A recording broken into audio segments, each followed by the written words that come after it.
Tadekam smaramas-tadekam bhajamaha Tadekam jagat sakshirupam namamaha Sadekam nidhanam niralambamisham bhavam bodhiputam sharanyam rajamaha.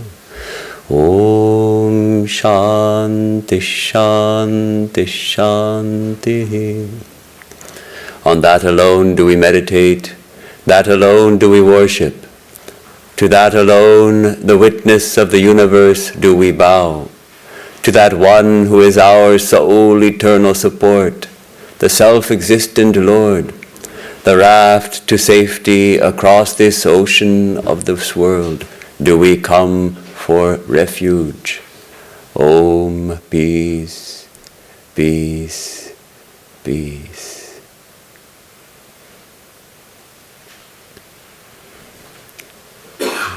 Good morning to all of you. Wonderful to be back after a long time, and after many of you have passed through a kind of valley of death. And what a wonderful way to start our talk with this thrilling verses of the Upanishads from the Shvetashvatara Upanishad, famously quoted by Swami Vivekananda at his talk on Hinduism in Chicago. Hear, ye children of immortal bliss, I have found the Ancient One. Knowing him alone shall we cross over this world and attain to immortality. Knowing him alone, ye children of immortal bliss. It kind of encapsulates Swami Vivekananda's message too. And that's why I titled the talk today, the Vivekananda Upanishad, because Vivekananda's words so resonate with the Upanishads. They are like Upanishads. He's always quoting the Upanishads, and then even some of his words have become like a new Upanishad. So let's back up just a moment and remind ourselves, what are we talking about? Upanishads.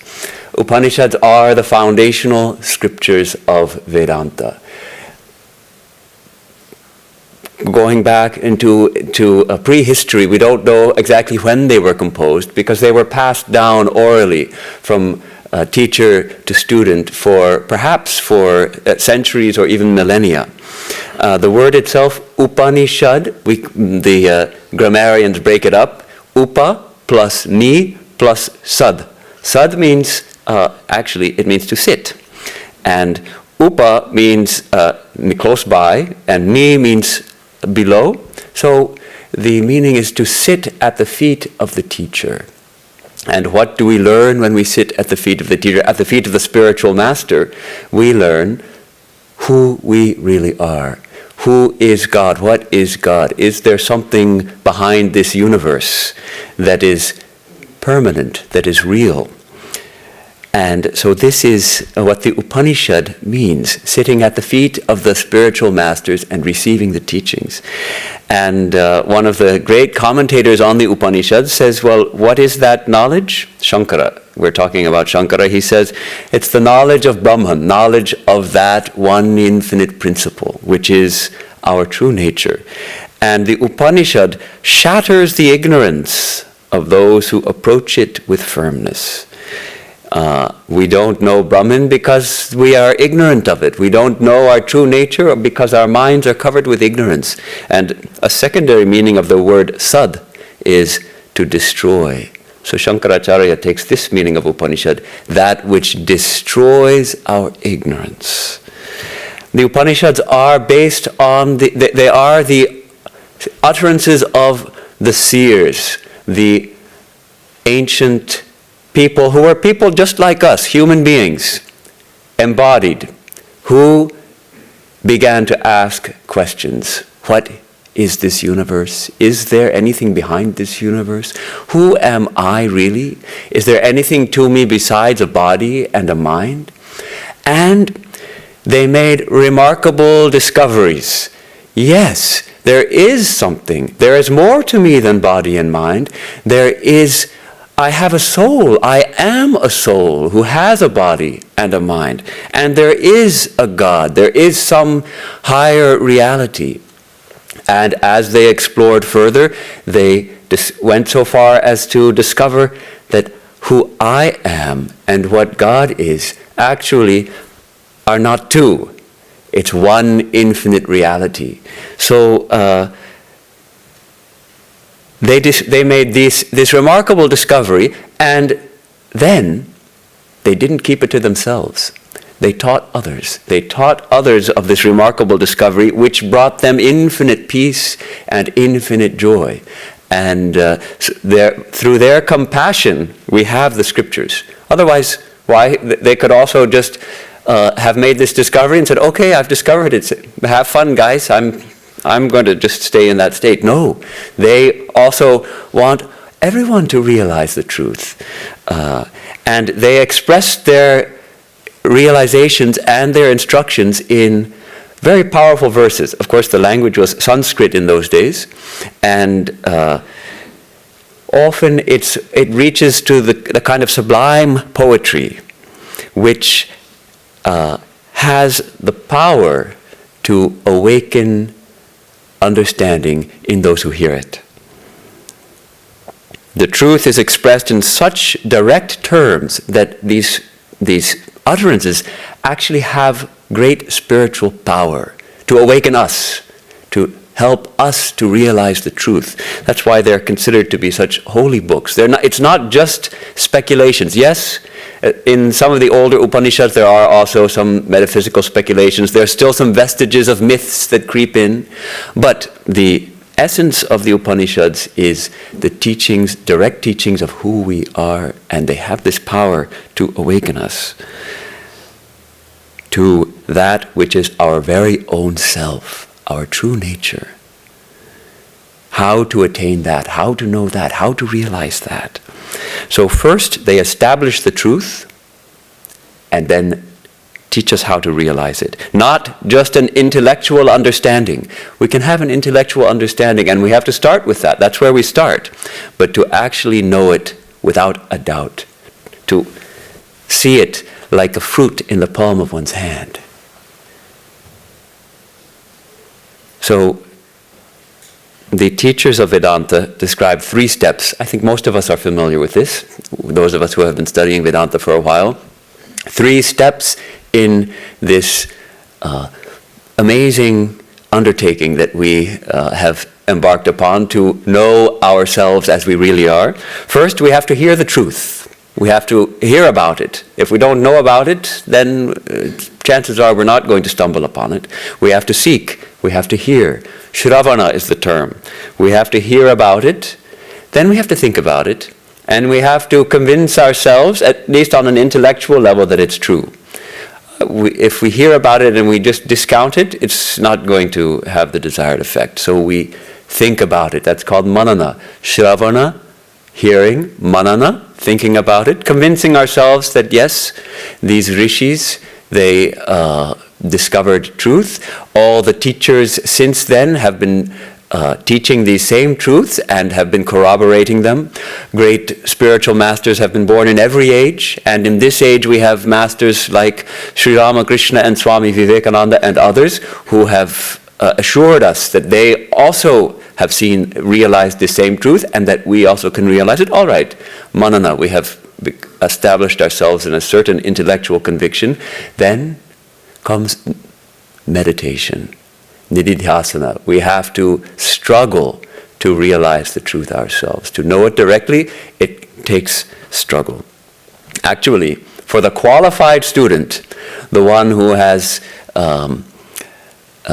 developed certain prerequisites of intense faith, a strong conviction in the truth of the teacher of the scriptures, and knowing, having really made it clear to the mind what is eternal, what is impermanent, developed a great detachment from all the things of the world. For such a student, hearing the truth is enough. Hearing the truth and the realization comes like a flash in the mind, and they realize, yes, I am that infinite reality. I am infinite peace. I am infinite joy. But the qualifications, the bar is set pretty high. So most of us, we might not reach to that level yet. So after hearing the truth, we have to think about it, convince ourselves of its truth, and then meditate on it. We take a verse, meditate on it, memorize it, meditate on it, live it, make it our own. So Swami Vivekananda, I feel, is like one of those ancient rishis, one of those ancient seers, born in our time, almost in our time, left the body in 1902, a student of the modern world. He had a Western education. He had a very scientific mind, a doubting mind. He wasn't going to accept anything unless he knew it for himself to be true. So very much like us. And his words carry tremendous power, the power to awaken us from the sleep of ignorance, and the power to help us face the challenges of life. He helped to solve the dilemmas which we face in life.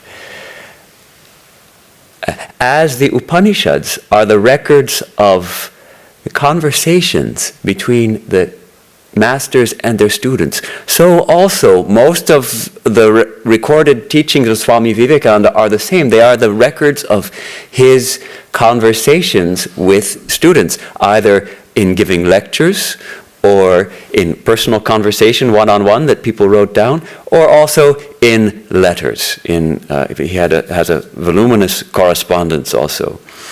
And so like that, his teachings also are records of conversations. Now, they're expressed, of course, mostly in English, which makes them so accessible to us. And one of our very senior monks made the beautiful comment that, of course, the Sanskrit language is considered a very holy language because all the truths of the scriptures are expressed in that language. And it has been developed, the vocabulary has developed to express so many subtle metaphysical principles. So it's considered a holy language. This Swami said that English has been turned into a holy language because Swami Vivekananda expressed the highest spiritual truths in English. So English now is also a holy language. Vivekananda himself was deeply grounded in the Upanishads. He said, I preach only the Upanishads. If you look, you will find that I have never quoted anything but the Upanishads. And of the Upanishads, it is only that one idea, strength. The quintessence of Vedas and Vedanta and all lies in that one word. So I want to take up one such conversation of Swami Vivekananda today, which really reads to me like an Upanishad. And I actually printed out some extra copies of the nugget of it, the essence of it, so you can take it with you. This is a glorious ode, a glorious paean to the glory of our own soul. We can say it's a gem placed in the setting of his very human love and affection. On the one hand, it's entirely transcendent, and yet, especially when we know the context, it's in this beautiful setting of his very intimate relationship with his American sister, Mary Hale. And let's just recall the context. The Hale family was the first family who befriended Vivekananda in Chicago when he had come for the Parliament of Religions. Not knowing anybody, he got lost. He was sitting dejected on a stoop in front of a church. And Mrs. Hale came out and thought, probably he's come for the Parliament of Religions, and invited him in. And they became his family. It's remarkable to see how that relationship of brother and sister, there were 4 daughters in the Hale family, actually two Hale daughters and 2 McKinley daughters. They all lived together, cousins. Mary and Harriet Hale and Isabel and Harriet McKinley. And they became the Hale family's home became his home base, to which he continually returned throughout his travels in the West. And he revealed in his letters to his sisters, we see also his human side, his deep love and affection for them, untouched by any trace of carnality. It's a real fraternal love. He was able to open up to them and also reveal to them what he couldn't reveal to his own brother disciples in India, some of his doubts, his fears, his feelings of loss and dejection. Yes, he could reveal those also. And yet, interspersed in these letters, which often were filled with the kind of brotherly, sisterly chit-chat you would write to your own brother and sister, are the highest spiritual truths. Now, we know that on September 11, 1893, Vivekananda began delivering his much-needed message of the divinity of the soul and the harmony of religions. And all of 1894, he worked terribly hard all over the United States, that is maybe, I guess, east of the Mississippi River probably. And his message was falling on very parched soil, like a gentle rain falling on parched soil, and resonating so much with the American people. And yet, Vivekananda also had to face a tremendous backlash from especially Christian missionaries who were finding that their funds for missionary work in India were drying up. Yes, because Indians clearly do not need missionaries if they can send someone like Vivekananda to us. So much so that one of his brother disciples related this incident. Vivekananda had told him. It was at a dinner in Detroit. There was a big fight with some of the Christian missionaries, a big fight which went into the newspapers even. Swamiji was at a dinner. He was about to drink his coffee after dinner, and he had a mystic vision of his spiritual master, Sri Ramakrishna, who warned him, don't drink that coffee, there's poison in it. Yes, there were attempts on his life. So this kind of struggle and fight he had to face.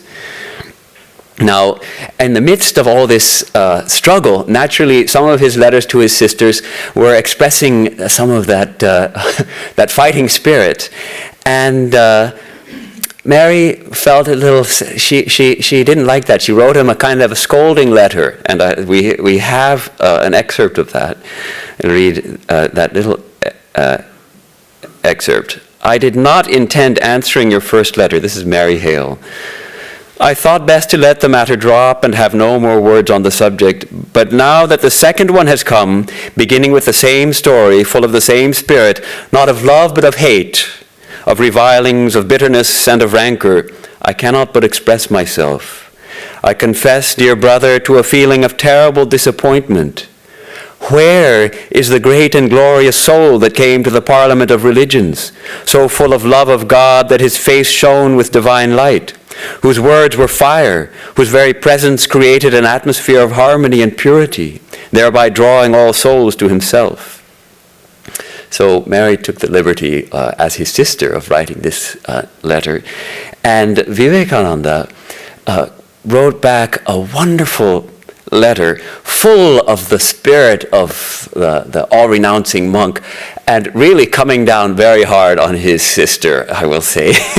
And let me read a little bit of that letter. It's a long letter. This is a short excerpt, but it gives you goosebumps to see the kind of power which Swami Vivekananda had. I am very glad of your criticisms, and am not sorry at all. The other day at Miss Thursby's, I had an excited argument with a Presbyterian gentleman who, as usual, got very hot, angry, and abusive. However, I was afterwards severely reprimanded by Mrs. Bull for this Mrs. Oli Bull, Sarah Bull, who was another one of Swami Vivekananda's great supporters. I was severely reprimanded by Mrs. Bull for this, as such things hinder my work. So it seems is your opinion. You are mistaken, utterly mistaken, if you think I have a work, as Mrs. Bull thinks. I have no work under or beyond the sun. I have a message, and I will give it after my own fashion. I will neither Hinduize my message, nor Christianize it, nor make it any eyes in the world. I will only my-ize it, and that is all. This kind of fire. And what is that message? Then he tells us what is that message. Liberty, mukti, is all my religion, and everything that tries to curb it I will avoid by fight or flight. Pooh, I try to pacify the priests. Sister, do not take this amiss, but you are babies, and babies must submit to be taught. You have not yet drunk of that fountain which makes reason unreason, mortal immortal, this world a zero and of man a god. Come out, if you can, of this network of foolishness they call this world. Then I will call you indeed brave and free. If you cannot, cheer those that dare dash this false god society to the ground and trample on its unmitigated hypocrisy. If you cannot cheer them, pray be silent, but do not try to drag them down again into this mire with such false nonsense as compromise and becoming nice and sweet. So that's actually a short excerpt from the letter. 2 weeks later, Swami Vivekananda wrote again. Probably he knew that he knew he'd been very hard on his dear sister, and maybe he worried he'd been a little too harsh. So he wanted to assure her of his love, which anyhow she knew of. And how did he write? He wrote in verse. He wrote a poem. And it has two parts. The second part is this poem, which is now called the Song of the Free. It's more than a poem. It's a kind of ode to the glory of the soul. The first part is reconciling with Mary, and let me read it out. Now, Sister Mary, you need not be sorry for the hard raps I gave you. You know full well, though you like me tell, with my whole heart I love you. The babies, I bet, the best friends I met, will stand by me in weal and woe, and so will I do. You know it too. Life, name, or fame, even heaven forego for the sweet sisters four. Talking about the four sisters. Sans reproche et sans peur, the truest, noblest, steadfast, best. So this introduction it touches the heart because he's expressing his deep love in a way that only he could do. Though you like me tell, with my whole heart I love you. And how he will stand by them, giving up everything in that kind of love. For the sweet sisters four, without any reproach, without any fear. He's putting a little French in his poem. So this is how the setting of the poem is this wonderfully intimate love between brother and sister. And then the poem itself, I'll try to read it without getting too excited. Because then he totally shifts gear here, and presents his message in a kind of distills his message into this. Let's read it. The wounded snake its hood unfurls, the flame stirred up doth blaze. The desert air resounds the calls of heart-struck lions' rage. The cloud puts forth its deluge strength when lightning cleaves its breast. When the soul is stirred to its inmost depth, great ones unfold their best. Let eyes grow dim and heart grow faint, and friendship fail and love betray. Let fate its 100 horrors send, and clotted darkness block the way. All nature wear one angry frown to crush you out. Still, know, my soul, you are divine. March on and on, nor right, nor left, but to the goal.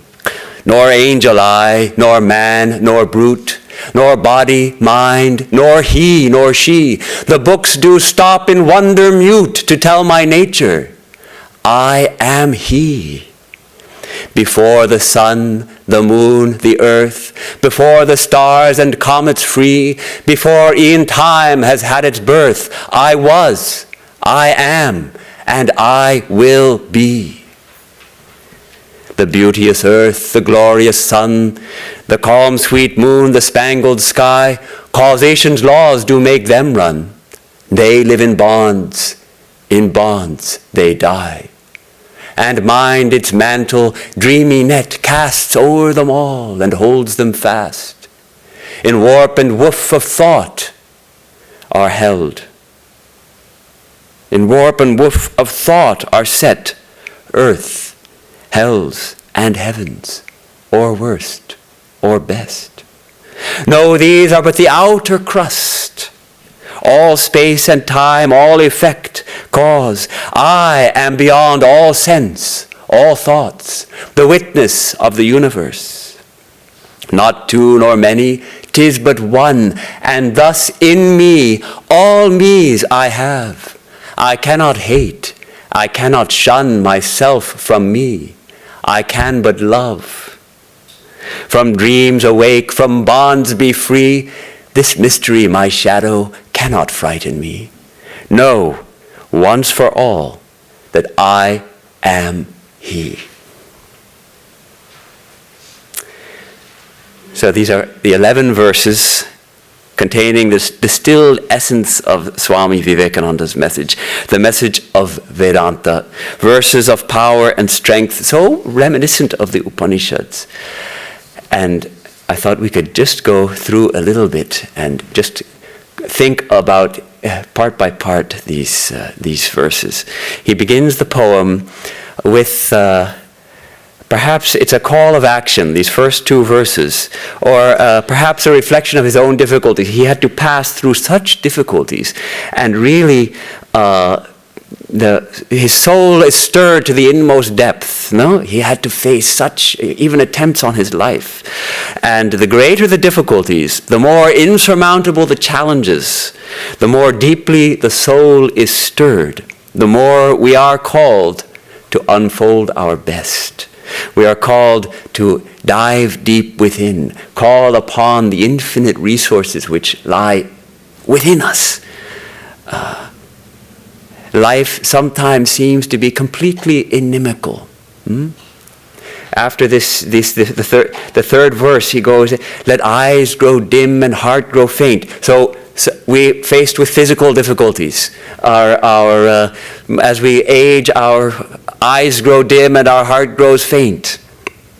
And in our relationships, our friendships fail and love betray. Yes, let fate its 100 horrors send, and clotted darkness block the way. All nature wear one angry frown to crush you out.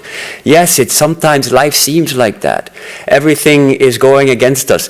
Just here, a month ago, all nature was wearing an angry frown and crushed out the lives of a number of people, and crushed out our houses and took away our beloved friends and family.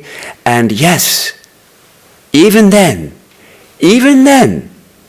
when our physical system is breaking down, our friends are betraying us, and Vivekananda also had to face betrayal, and people spreading his known people, friends, going back to India and spreading lies about him, that he was taking advantage of women and that kind of thing. Even then, when all these horrors come, still know, my soul, you are divine. This is the reminder. Here he's addressing himself. We can address ourselves. Yes, I am divine. Still, be still and know you are divine. And then march on and on, nor right nor left, but to the goal. All right, still know. Yes, I'm beginning to accept it, intellectually at least, that I am divine. My true nature is divine. Now, what is my job? Not to stop, as we had in the prayer. Stop not till the goal is reached. March on and on, nor right nor left, but to the goal. We have so many things distracting us, even when we fixed our goal to know who we are, to attain to God realization, to enlightenment. But there's so many distractions. That's why horses get blinders put on them. If we're really serious about spiritual life, we need some kind of spiritual blinders so that we keep the goal fixed. Yes, I am divine. I'm going to realize it. March on and on, forward, forward, forward. And then the next stanzas, we remind ourselves of what we are not. Nor angel I, nor man, nor brute, nor body, mind, nor he, nor she. Who are we really? Who am I really? None of the things we usually think of, none of the things we usually identify ourselves with. We're not animals. The evolutionary biologists will say, oh, yes, human beings are just animals, maybe a little bit more developed animals. Human beings, well, we think of ourselves as human beings, thinking animals who have a higher mind, self-consciousness, maybe. No, not that either. What about an angel? We are angels. Why not? Eternal beings. After death, we fly up to heaven on our angelic wings. No, says Swami Vivekananda. No, say the Upanishad. Not even that. That's not you either. Nor body, mind, nor he, nor she. Body, we think of ourselves mostly as bodies. We come back to this again and again because it's such a fundamental part of our experience. We are in the body and we feel ourselves to be a body. When it's cold, we say, I am cold. When there's hunger in the body, we say, I'm hungry. I think I am the body. No, says Vedanta. No, you are in a body, all right, but you are not the body. You are not the mind. Nor he nor she. I just read a fascinating article about a study at Harvard in which the researchers found that when we see a human face, the brain immediately determines male or female. Before we are conscious of seeing the person, the brain has already decided male or female, male or female. That's why if you've ever met somebody who you can't tell, it's very disconcerting because the brain doesn't know what to do. It's like, well, wait, he or she can't figure it out. But ordinarily, we don't have any trouble. Immediately, he or she. No, we are not he or she. We are consciousness. We are pure consciousness. And how is it then? The books do stop in wonder mute to tell my nature. I am he. I am that reality, that infinite reality, in mute wonder, because what I am cannot be described in words, which is why the scriptures so often, and this modern scripture we can call it, also tries to describe us by just saying what we are not, because to say what we are then limits it. If we are unlimited, if our true nature is infinite, then any words circumscribe it, make it limited. So the books have to stop finally in wonder mute to tell my nature, I am he. Then this wonderful verse, before the sun, the moon, the earth, before the stars or comets free, before e'en time has had its birth, I was, I am, and I will be. The sages of Vedanta describe the ultimate reality oftentimes in negative terms. When they use positive terms, they, as I think most of us know this term, Sat Chit Ananda. Existence absolute, consciousness absolute, bliss absolute. If we are to try to say anything about that infinite reality, we'll say, all right, it exists, it is. And here, this is that aspect of reality that Swami Vivekananda is pointing out. I am. And not only that, I was, and I was always, and I will be always. Why? Because we are beyond time. When we think of eternity, it sounds a little frightening because it means forever. But actually, the true eternity, the true nature of the eternal soul is that it is beyond time. We cannot even conceive of it actually, because by conceiving of something we have to use thoughts, and thoughts unfold in time. So Vivekananda says, how can the soul be said to be existing in time when time itself exists in the soul? It always existed. There was never a time when it did not exist, because if the soul did not exist, where was time? Time is in the soul. It is when the soul reflects its powers on the mind, and the mind thinks that time comes. So this is the sat, the existence, aham asmi, I am. I am. That is the one thing we cannot, even now, though we are not perhaps yet illumined souls, enlightened beings, we will not doubt this fact that I am. We will not say, I am not, I do not exist. At least that much I know.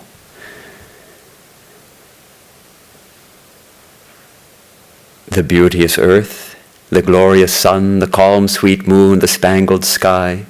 Causation's laws do make them run. They live in bonds they die. This universe is beautiful.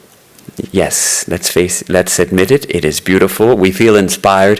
Who does not feel deeply moved, say, on a moonlit night, or even a moonless night on a mountaintop, when one can see the thousands of stars and the Milky Way, and we feel the infinitude of the universe. And yes, we feel inspired. And we can think, we feel like we can touch God in such a moment. And yet, says Vivekananda, these are also caught in time. They are bound by the laws of cause and effect. They are not free. They had a beginning, and everything which had a beginning will have an end. In bonds, they die. Even our sun, which is such a permanent fixture in our universe, for us, it's a hydrogen fusion engine. When the hydrogen runs out, it's going to die. Yes, the sun will die. Fascinating conversations that Nivedita related with Vivekananda. They were on a ship in the Mediterranean, and they were passing in Sicily through the Straits of Messina. I'm not sure where that is, but it's apparently by Sicily. And Mount Etna, the volcano, was in slight eruption against the sunset sky. It was stunningly beautiful, and then the moon rose. So it was this breathtaking beauty. And she's talking with Vivekananda, and he said, Messina must thank me. It is I who give her all her beauty.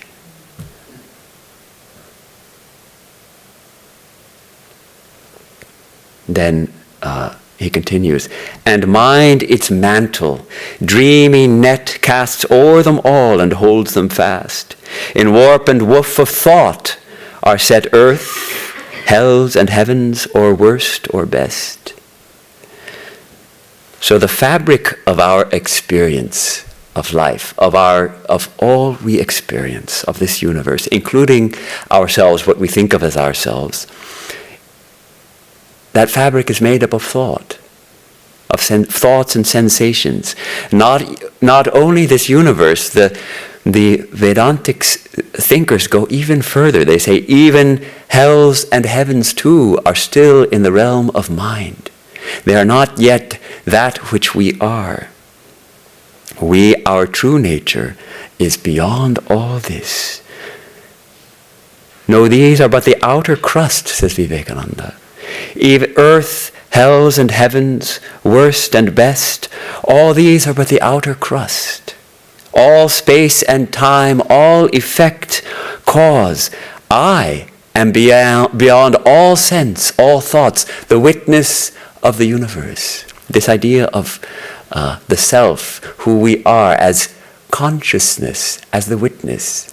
First we had the self as existence. Here we have the idea of the self as pure consciousness. That which we are is consciousness itself, not consciousness of something.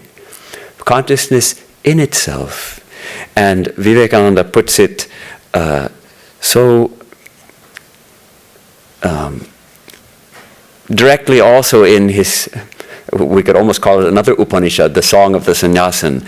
There is but one, the free, the knower self, without a name, without a form or stain. In him is Maya, dreaming all this dream. The witness He appears as nature, soul. No, thou art that. There is but one, and thou art that. In that one, all this appears. Nature and soul, all these appear in that one which we are, the witness. Then we come to the 10th verse, we come to practice. And we come to the extreme position of the Advaita, the non-dual philosophy. Not two nor many, not two nor many, just but one. And thus, in me, all me's I have. I cannot hate. I cannot shun myself from me. I can but love. Swami Vivekananda here is quoting directly from the Isha Upanishad also, in part. Let me chant that verse. Yastu sarvani bhutanyatmanyeva nupashyati sarva bhuteshu chatmanam tato na vijugupsate. The person of realization beholds all beings in the self. Sarvani bhutani atmani. In the self, he beholds or she beholds all beings and beholds the self, that one self who I am in all beings. It goes both ways. All beings in me and me in all. We are using the term the self. Swami Vivekananda makes it more approachable by saying in me. Actually, that's me, who I really am, the real me. All me's, all the me's of this world, of this universe are in me. And so then the Upanishads goes on to say that therefore does not hate anyone. Na vijugupsate, does not hate. So Vivekananda puts it so clearly. I cannot hate. I cannot shun myself from me. If all me's are in me, how can I hate? I can but love. So this is, of course, both describing the person of realization and also describing the practice for us. If we don't yet see all me's in me, then we know the practice, which is love. And I love to quote this, also written to Mary Hale, another Upanishadic dictum written to Mary Hale in May of 1896. The eternal, the infinite, the omnipresent, the omniscient is a principle, not a person. You and I and everyone are but embodiments of that principle. And the more of this infinite principle is embodied in a person, the greater is he or she. And all in the end will be the perfect embodiment of that, and thus all will be one, as they are now essentially. This is all there is of religion. That's it. That's all there is of religion. And the practice is through this feeling of oneness that is love. Practice. Here we have the practice. So it's eminently practical. The practice is through this feeling of oneness that is love. I just caught sight of a paper someone's going to deliver on Swami Vivekananda's Prema Advaita. And I thought, yes, there are different schools of non-dualistic thought. There's the extreme position of only Brahman exists and everything is entirely a dream. And Swami Vivekananda's Advaita could be called Prema Advaita, the non-dualism of intense love. What is love but a tendency towards oneness? Now, we're not talking about just love of our children and our parents and our family and friends. We're talking about that universal love which overflows all boundaries and flows to all. And that love is bliss. That love, let's think about it. When we're immersed in love, we're immersed in bliss. Love and bliss are really kind of synonymous. And so here we have the Ananda aspect of Satchit Ananda described, the Ananda aspect of our true nature, which is bliss, which is love. Love spontaneously manifests when we realize our true nature. And it's also the practice through which we realize. And finally, we come to the last verse, the 11th verse, which is a call to awaken from our dreams and know the truth. From dreams awake, from bonds be free. Be not afraid. This mystery, my shadow, cannot frighten me. Know once for all that I am He.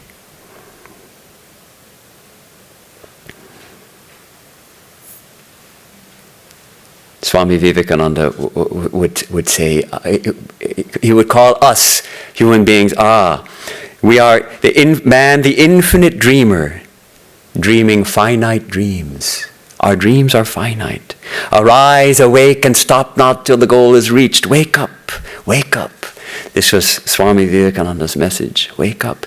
And fear. What fear can we have when all me's are in me? We fear other people. Well, how can we fear someone else when we know that that person and we are one? What fear can we have when we know that I am that indestructible infinite consciousness and bliss? Let this body be crushed out by a boulder. What is that to me? It's just a little body. So it expresses a very high ideal, no doubt. We may have some distance to walk before we get there. But this is the glorious message of Vedanta. And this poem, which is more than a poem to me, it really reads like a scripture. It's something that I have memorized it, though now and then I stumbled today, but it's something we can memorize and really let it sink in. Let it bring us that strength. Let it bring us that conviction. Let it bring us to that place when we begin to seek, when we start to seek earnestly and intensely so that we can know this, that we can realize it. And I'd like to offer a little postscript that it's worth looking up. Mary Hale wrote back to Swami Vivekananda in verse, in a delightful poem, on the one hand expressing her regret for her original scolding letter and poking fun at Vivekananda at the same time. And then Vivekananda replied again in verse, correcting one misunderstanding she had of his doctrine, as it were. And then she wrote back again in verse, and he wrote back again in verse. So there's this back and forth in delightful verse, which really cements our understanding of their very intimate and loving relationship. So this message, glorious ode to the glory of who we are, set in this wonderful love of brother and sister that is Vivekananda and Mary Hale. So I thoroughly enjoyed presenting this poem, this ode to you, and may it inspire us to arise, awake, and stop not till the goal is reached. I would just like to say thank you to the musicians, both the choir before the talk and Jayanti after the talk. Just very appropriate and beautiful, inspiring music. It's a wonderful part of the service here in Santa Barbara. Om Yam Brahma Varunendra Rudra Marutaha Stunvanti divyaistavaihi Vedaya Sanghapada Kramopanishadaihi Gayanti Yam Samagaha Dhyanavastita Tadgatena Manasa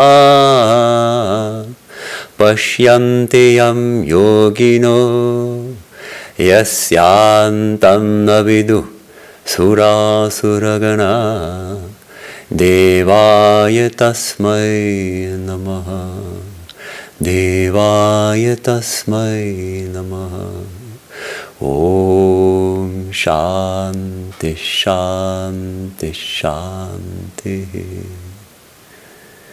Our salutations to Him who is the truth of life and existence, and whom the sages call by various names.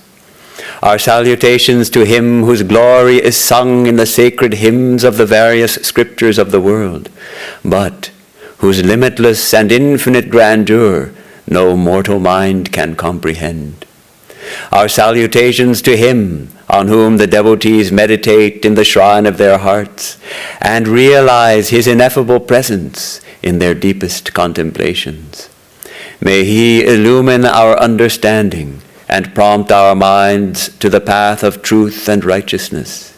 May he reveal himself unto our souls and dispel the gloom of delusion, fear, doubt, and darkness.